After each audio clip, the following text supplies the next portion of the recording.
Telugu PMC ప్రేక్షకులకు స్వాగతం. Hi friends, మీరు గనక ఇప్పుడే మా ఛానల్కు వచ్చినట్లయితే మా ఛానల్ని సబ్స్క్రైబ్ చేసుకోండి. సబ్స్క్రైబ్ చేయడంతో పాటు పక్కనే ఉన్న బెల్ ఐకాన్ని క్లిక్ చేయండి. జీ తెలుగులో ప్రసారమవుతున్న సూపర్ హిట్ సీరియల్ పడమటి సంధ్యారాగం. చక్కటి కుటుంబ కథ సీరియల్గా ఈ సీరియల్ బుల్లితెర అభిమానులను బాగా అలరిస్తుంది. ఈ సీరియల్లో హీరోలుగా శ్రీను క్యారెక్టర్లో పృథ్వీరాజ్, శౌర్య క్యారెక్టర్లో మనోజ్ నటిస్తుండగా హీరోయిన్స్గా ఆద్య క్యారెక్టర్లో ప్రీతి శర్మ, రామలక్ష్మి క్యారెక్టర్లో సౌందర్య రెడ్డి నటిస్తున్నారు. రఘురామ్ క్యారెక్టర్లో సాయి కిరణ్ నటిస్తున్నారు.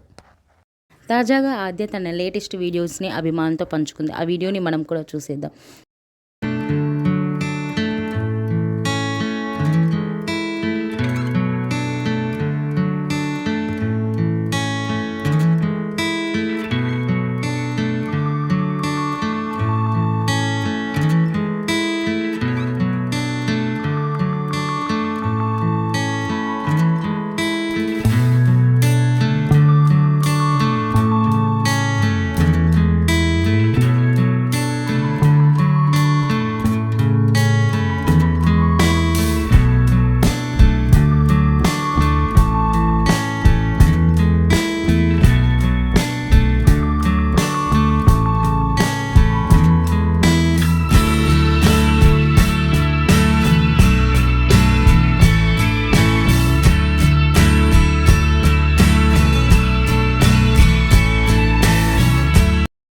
ఈ వీడియో మీకు నచ్చినట్లయితే లైక్ చేసి మరిన్ని టాలీవుడ్ లేటెస్ట్ అప్డేట్స్ మిస్ అవ్వకుండా చూడాలంటే తెలుగు పిఎంసి ఛానల్ను సబ్స్క్రైబ్ చేసుకొని పక్కనే ఉన్న బెల్ ఐకాన్ని క్లిక్ చేయండి.